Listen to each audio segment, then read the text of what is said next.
So 6.2, we're going to concentrate on either using algebra or using these tests and a proof in order to decide is something a parallelogram.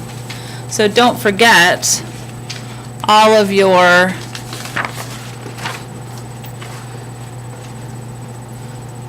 characteristics of a parallelogram.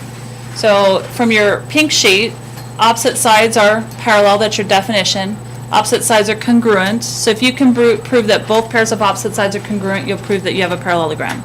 If you can prove that both pairs of sides are parallel, you can only do that in the coordinate grid, or you can do that given consecutive interior angles. So you can do that as well. But if you're given consecutive interior angles, and you can prove that they're supplementary, that's another way to prove that you have a parallelogram. But you'd have to prove that all four pairs of consecutive interior angles are supplementary. If you can prove that diagonals bisect each other. And then this one is specifically from section 6-2, but I threw this in there on Thursday. If you can prove that just one pair of opposite sides is both parallel and congruent, then it's a parallelogram. So based upon all of those characteristics,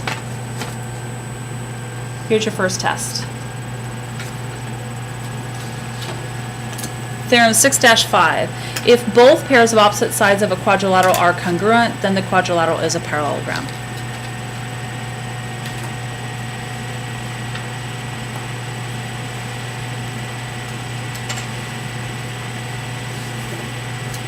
So you're not going to see a whole lot of new stuff in this section.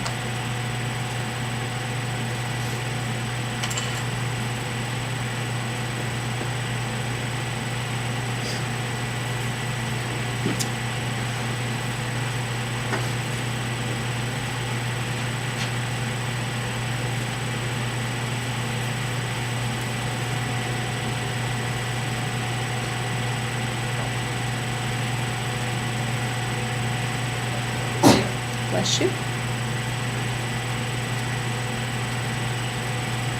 Test 2, if both pairs of opposite angles of a quadrilateral are congruent, then the quadrilateral is a parallelogram.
Third one, if the diagonals of a quadrilateral bisect each other, then the quadrilateral is a parallelogram.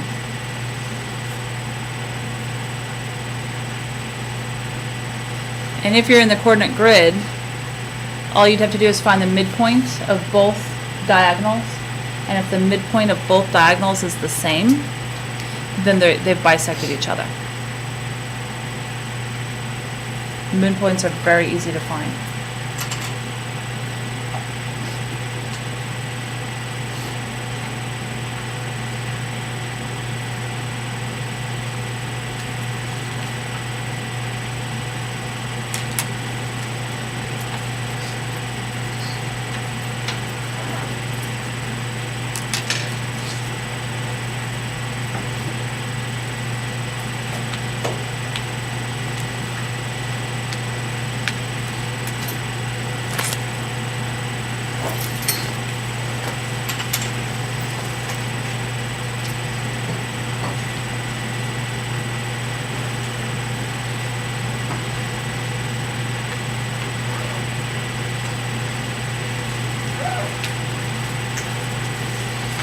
All right, so those are your three major. We have one more theorem today, and we'll do that in just a minute. But to recap, if I were to prove that both pairs of opposite sides of a quadrilateral are congruent, let's just assume you're in the coordinate grid.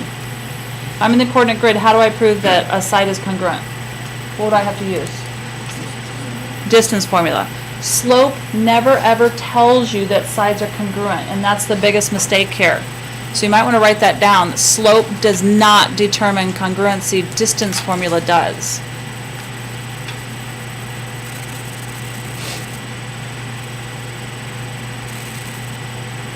Big mistake using slope for that. You can use slope, but what does slope tell you? If sides are what? Parallel. So if you wanted to, we haven't gotten to that one yet. So if you wanted to prove the definition that both pairs of opposite sides are parallel, then you can use slope for that. If both pairs of opposite angles of a quadrilateral are congruent, you're not going to be able to do that in a coordinate grid unless they're 90-degree angles. And how do you tell if two lines are 90 degrees in a coordinate grid?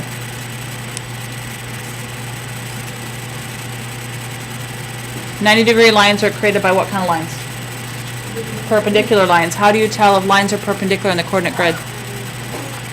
Not right angles, but I can do something else that determines that. Because I can't eyeball it. I can't use a protractor. Slope. What about slope? How can you tell perpendicular lines with slope? Opposite signs and reciprocals. And then this last one, you might want to put here, find the midpoint of both diagonals. If the midpoint's the same, then they bisect each other.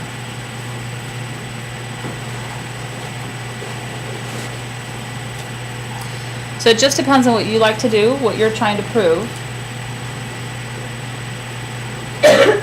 Anytime any one of these three are correct, you have a parallelogram.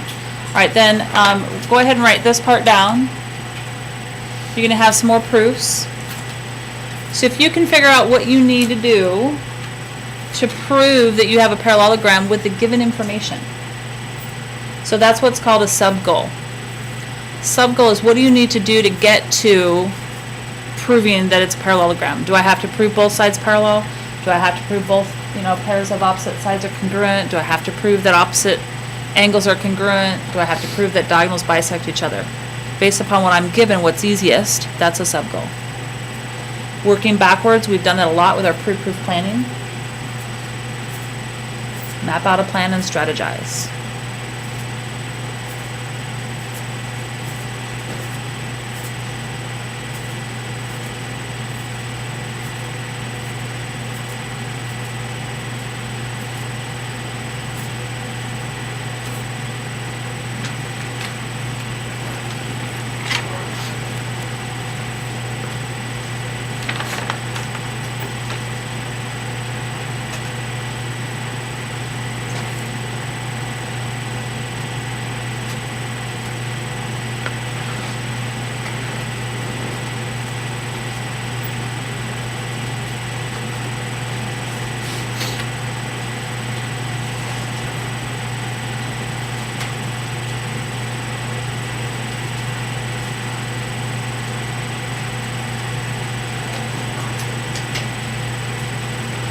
Chase, would you get the door for me, please?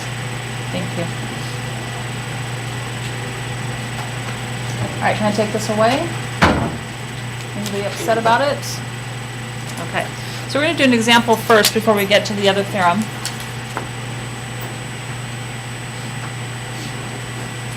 So example 1.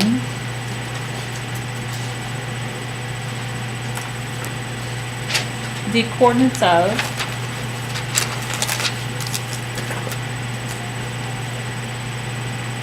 the vertices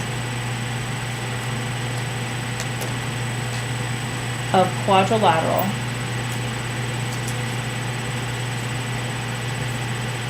ABCD are A is -1, 3, B is 2, 1, C is 9, 2, and D is 6, 4. Determine if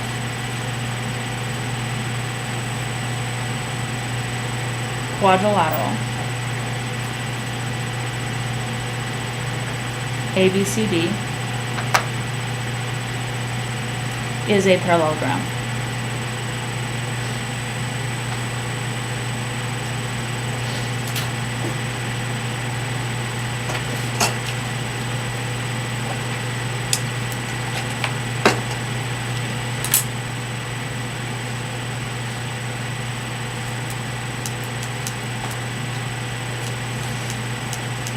So what do you think the first thing is that we should do? I'd plot the points.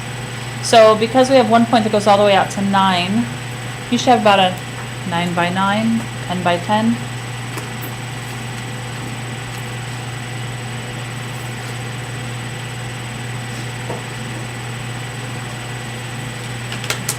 And so plot your points and label them as A, B, C, D.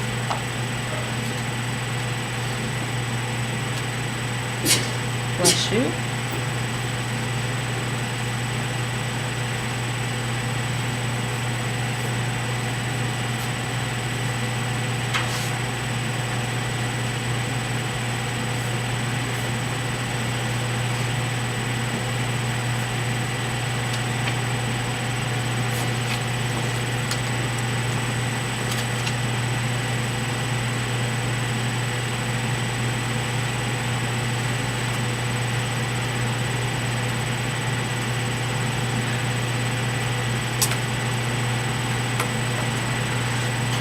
So we don't have any lines that are perfectly vertical or perfectly horizontal. Because if there was, then it'd be easy to find its distance. But there's not, so I'll avoid the distance formula as much as possible.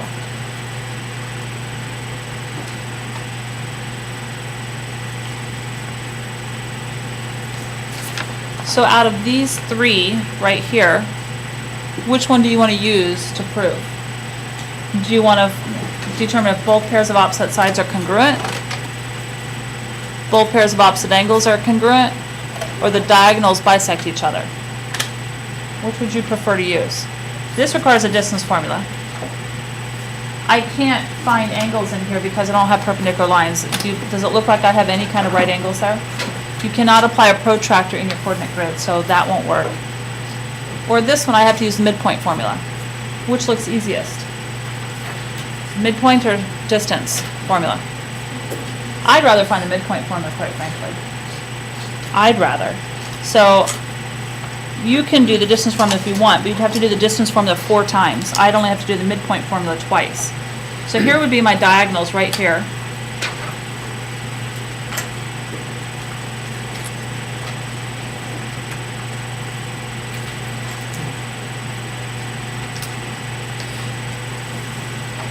So if it can come up with the same midpoint, that's what I would use. I would actually prefer to find the slopes of the lines because that's quicker and easier. I can actually stair-step the slopes on a graph.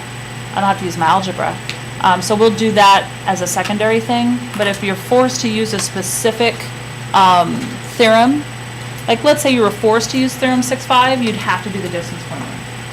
But if you're given a choice, I probably would try to prove that opposite sides are parallel using slope. But I haven't given that to you yet in your notes, so we're going to prove using the midpoint. So step 1, we plotted points.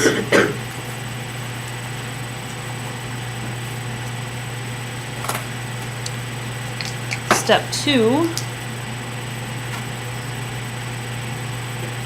find the midpoint of the diagonals.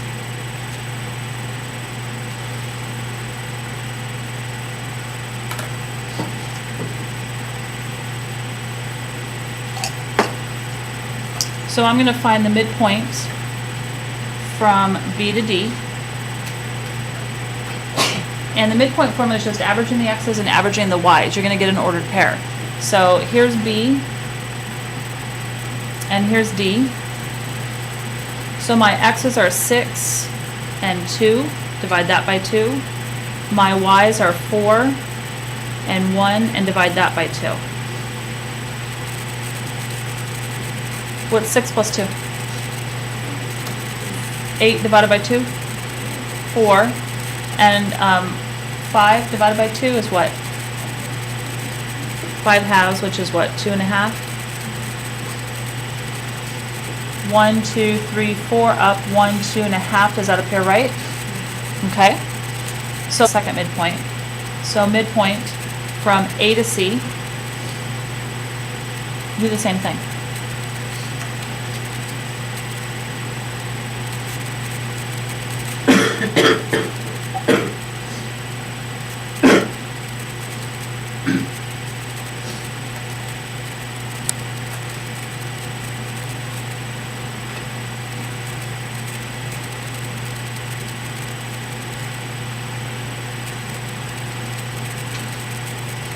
Did you get the same midpoint or something different? You should get the same. So here's my work here. You should have put 9 and -1 together, which again gives you 8 divided by 2 is 4. 2 and 3 gives you 5 divided by 2 is 2 1/2.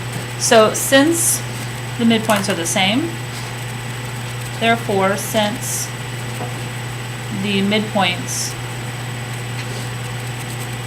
of the diagonals are the same, the diagonals bisect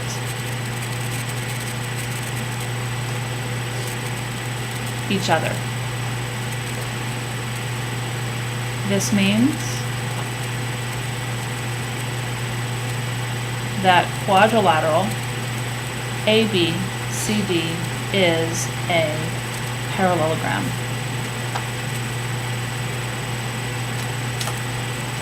Now the notes online will show you how to use the distance formula.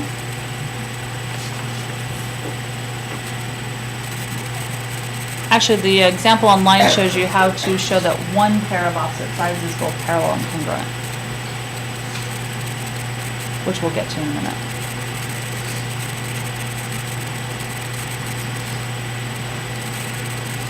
So if you're asked to prove it, remember this is a little mini proof. You have to actually write it out. You can't just say yes or no. You have to justify it based upon your work. You have to justify it then in words. All right, so questions about that? All right, one more theorem and then one more example.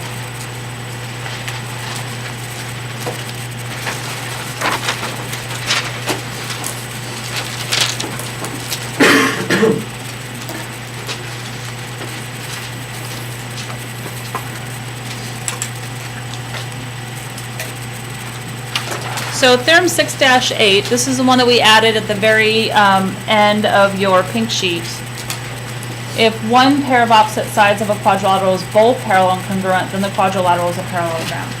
So I'm going to show you the very last example. I'm not going to make you write it down, but I'm going to show you what that would look like if you had to prove it. Oops. Thanks, Katie.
Can I take that away?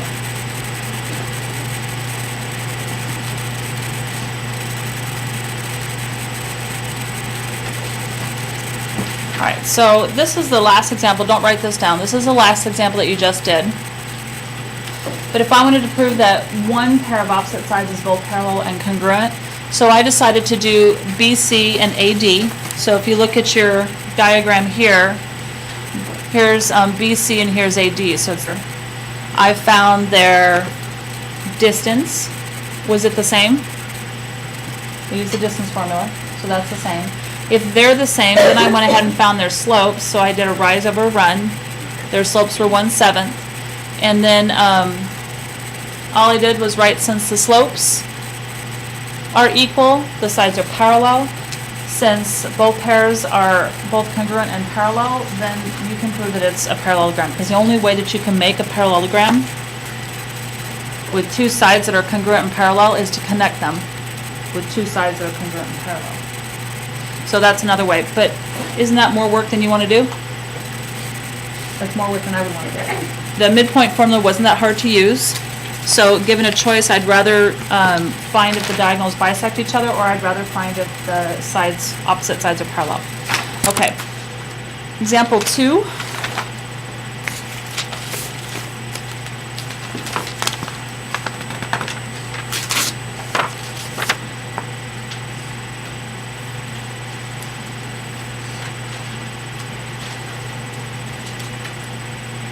The coordinates of the vertices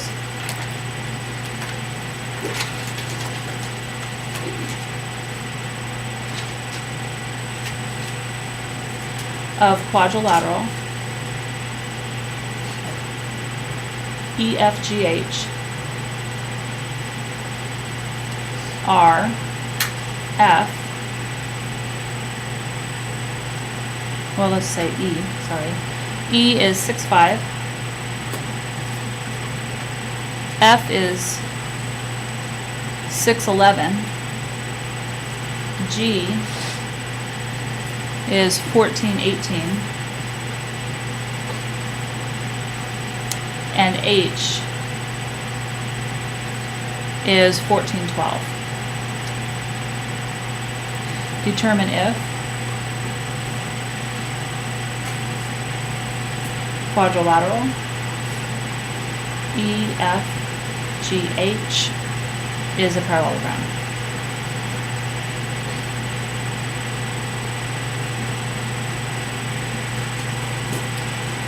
All the points are in what quadrant? Quadrant 1, right? They're all in quadrant 1, none are in any other quadrant. So if I were you, I would move my x and y axes as far over to the right and down as possible.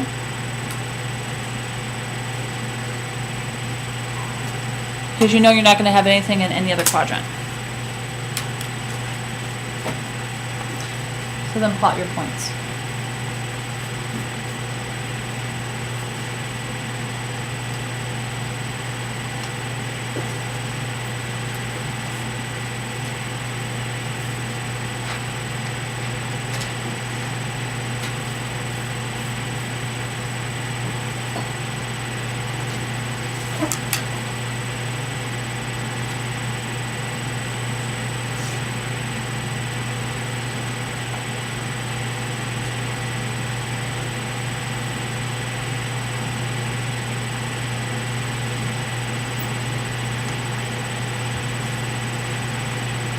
Up in my words. Oops.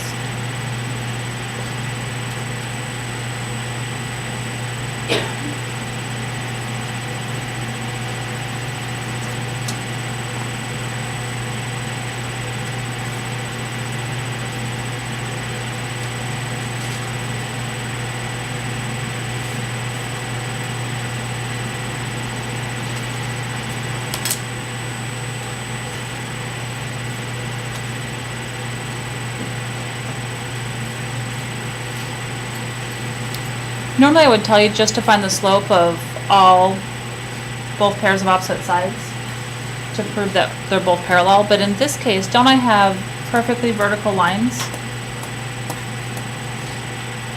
Right? What's the slope of vertical lines?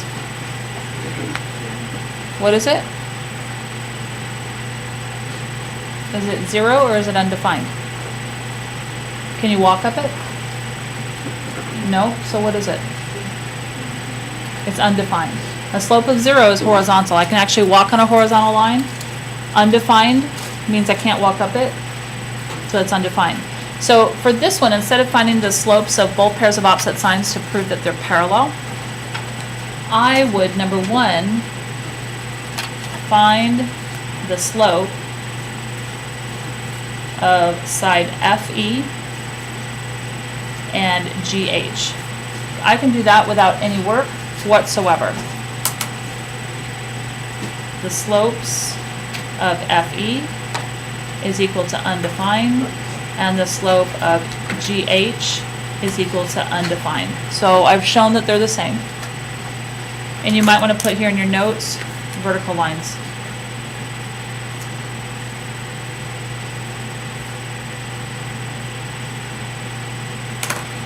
And then, normally I wouldn't be a proponent of the distance formula, but because you have perfectly vertical lines, you can count squares to get the distance. So find the distance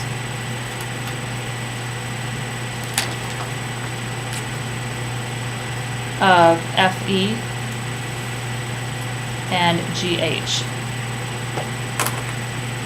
So the distance of FE is how far? How far is FE? Count squares. 6. What's the distance of GH?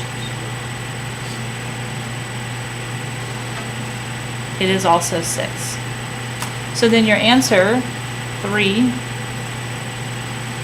is going to be, since side FE and GH are both parallel, and put in parentheses same slopes, and congruent, quadrilateral, EFGH is a parallelogram.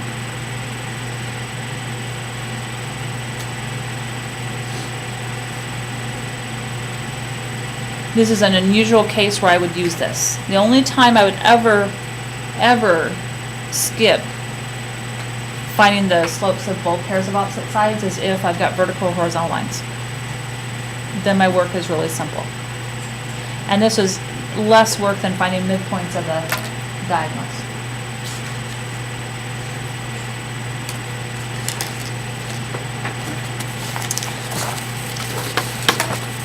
And then the last thing they have in this section is a little section on probability.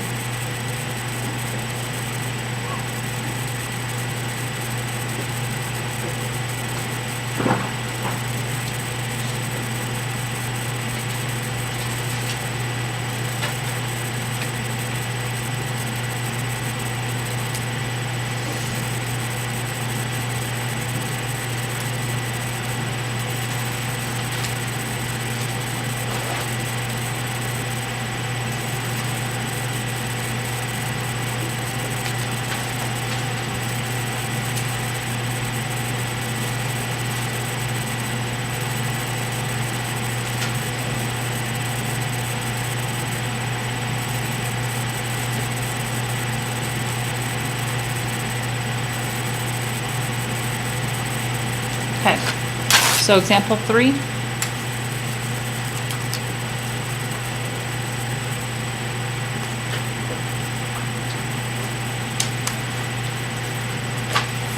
And if you see this symbol, it means it's parallelogram. For parallelogram AB, CD below, what is the probability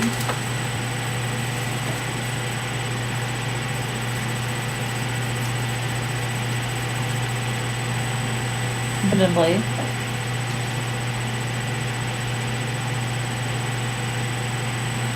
chosen angles are congruent?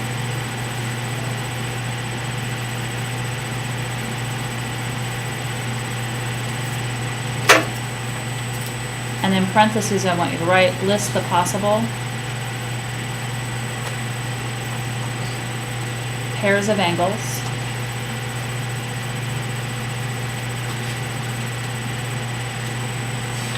and determine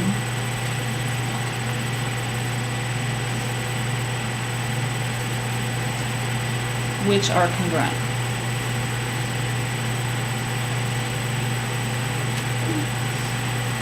And so here's your parallelogram.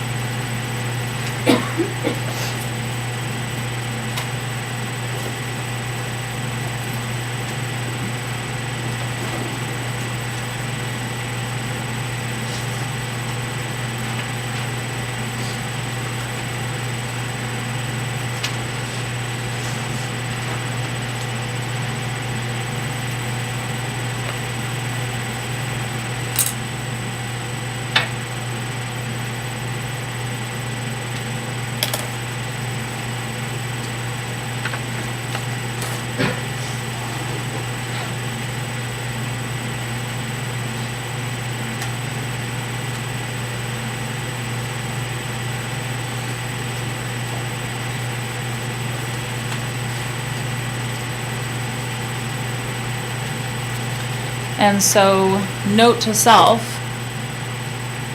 the probability of an event is the ratio, which is a fraction, of possible outcomes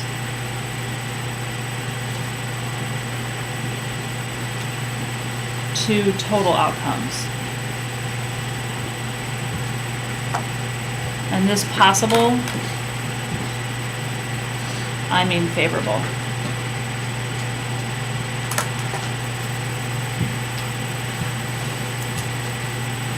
So favorable over total.